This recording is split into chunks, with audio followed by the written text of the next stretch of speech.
Kakapasok lang na balita mga kapatid, happy ang China ayon dito sa post ni US President Donald Trump mga kapatid. Samahan ninyo ako pag-usapan natin to.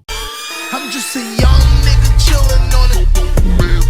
First time I seen ice was a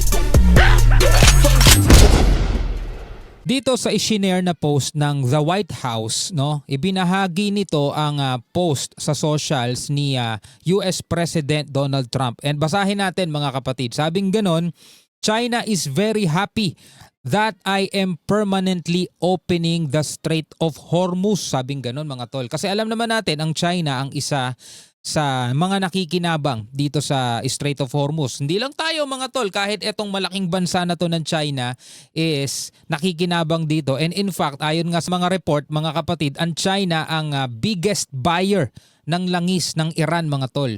So sabing ganon ni US President Donald Trump, I am doing it for them also.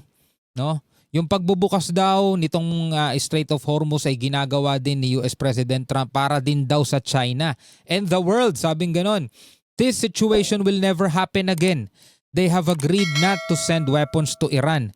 So may mga ulat nitong nakaraan para sa mga hindi nakakaalam, no, na magpapadala daw ang China ng mga bagong air defense system dito sa China. Dito sa Iran. Pero yan ay itinanggi ng China mga tol.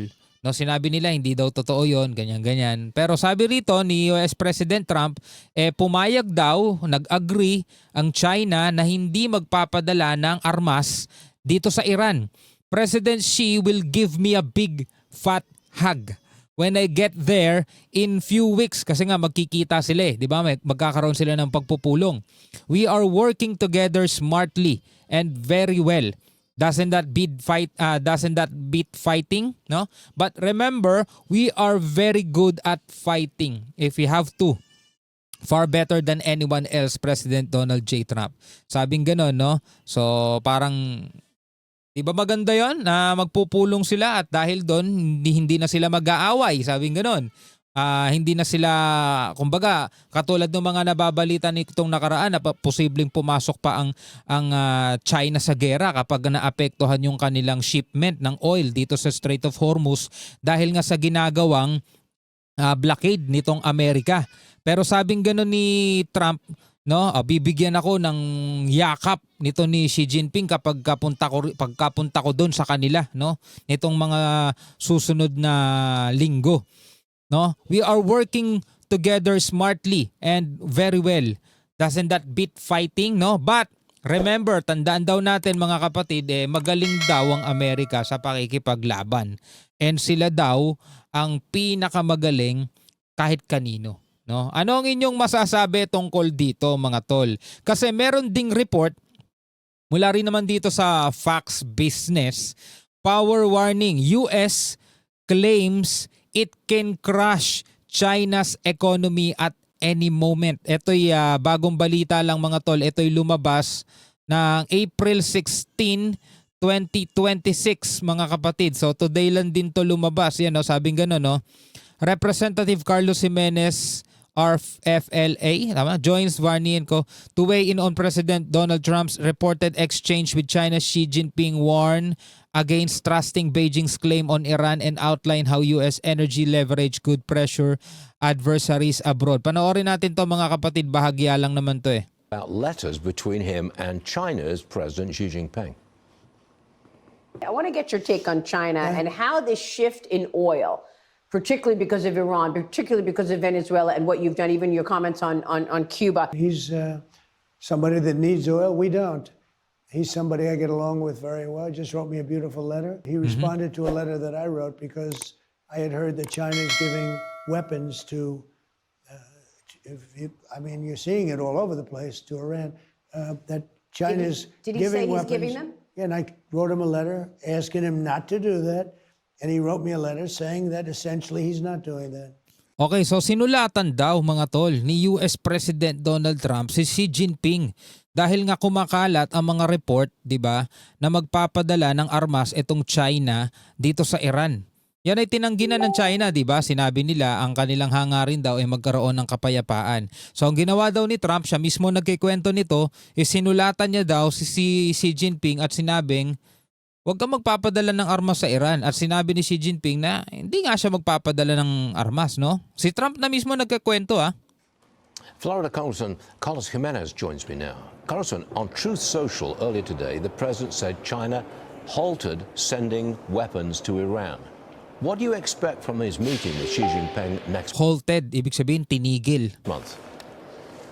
Well, I expect them to be frank conversations about our differences and where we could cooperate. Frankly, the Chinese sending me a letter saying that they're not giving arms to Iran.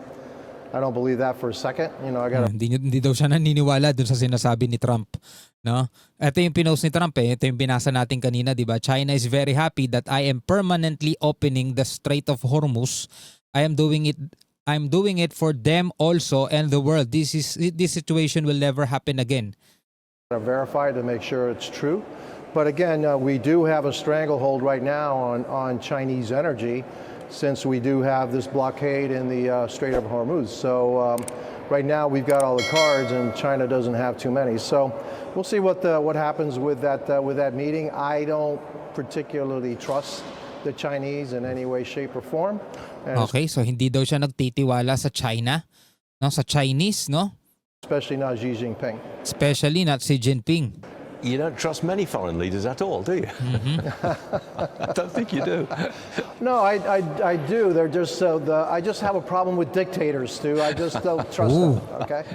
China's calling President Trump's blockade of Hormuz dangerous and irresponsible. What message does the blockade send to China? What are we telling them? It tells them that any time and any of our choosing, we can put a stranglehold on their economy. China has two weaknesses. One is energy, which we're demonstrating right now. The other one is food, because they're about 30% food deficient. They can't produce the food they need in order to feed their own population. So So ayon dito mga kapatid kay Representative Carlos Jimenez, meron daw kahinaan ang China. May dalawang kahinaan, una energy at etong isa yung food. No, meron daw silang 30% food deficiency doon sa kanilang bansa. Ayon dito mismo kay Representative Carlos Jimenez, mga tol. At yung pag-blockade ng Amerika dito sa Strait of Hormuz is parang pagbibigay mensahe dito sa China na kayang kayang kontrolin, o sabi nga rito sa title, crush China's economy at any moment. Ano sa tingin ninyo mga tol? Ano masasabi ninyo tungkol dyan? we've got a couple of weak points in their strength that we can actually take advantage of. And so right now we're demonstrating what we can do to energy. We've got, they used to get oil from Venezuela at a discounted price. That's no longer the case. And they used to get their oil from Iran at a discounted price. That's no longer the case either. And so China sees that the United States has a couple of cards that it can play too. Speaking of dictatorships, Cuba's tourism industry. Okay, so sabi nga ganon ni US President Trump sa kanyang post, mga kapatid, balikan lang ulit natin. No, ginagawa niya daw ito para sa China din, no? At happy daw ang China dahil binuksan na permanently ng Amerika itong Strait of Hormuz. Mga kapatid, no? Sabing ganon, we are working together smartly and very well. Doesn't that beat fighting?